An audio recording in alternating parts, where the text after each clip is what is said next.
Hi, it's Lou at Tonic Studios and I'm here today to talk about the scoring board and the Precision Glide folder, and the two work together seamlessly. The board comes with two different sets of measurements. One is done with centimetres and you get them along the top and down both sides, so you can perfectly line up your card. On the opposite side, they are done in inches. So you have them marked in the inch intervals, but in between is every ½ inch. Again, measurements down the side, and again with the ½ inches in between each number. It comes with a handle, which means you can then store it in your craft room by hanging it on a hook, as well as it can slide anywhere else. It depends on how you prefer to store your tools. Now I'm going to work with the centimetre side. And I can start right in the corner there from 0 and go right up to 30 centimetres, which means if I take a piece of 12 by 12 card, I know I'll be able to score it perfectly in half at the 15 centimetres. So I can do a nice smooth crease and I can then fold it in half. With your Precision Glide folder, you get two different ends. You get the pointy end and you get the smooth rounded end. This end is the end that you would use more to actually put the creases within your cardstock, and this end is the end that you would then use to actually create the folds.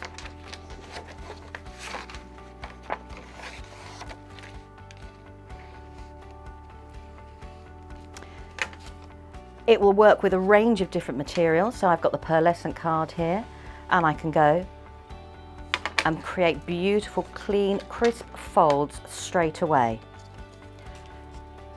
Mirror card. Now mirror card can be very, very tricky because of the coating put on the mirror card, but I can use the Precision Glide folder and very carefully go over and create a perfect crease with my project.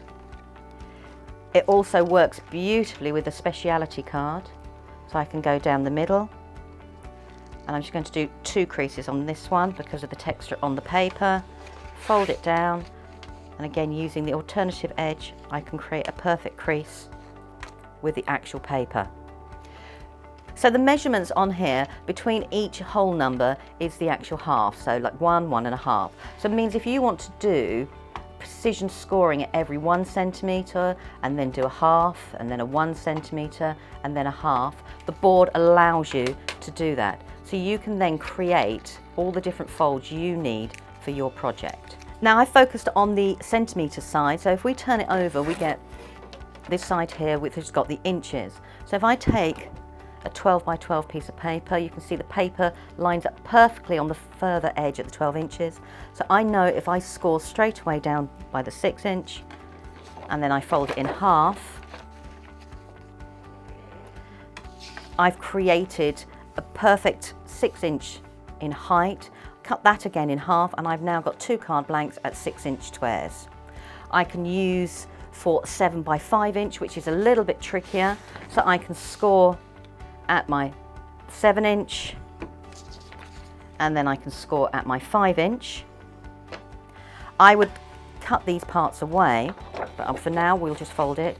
So when I fold it over, I've got a perfect 7 by 5 inch card blank. So the tool board can be used in lots of different ways, whether you prefer to use the metric measurements or you prefer to use the imperial measurements. It'll help you create your card blanks and precision folds and creases with the Precision Glide folder.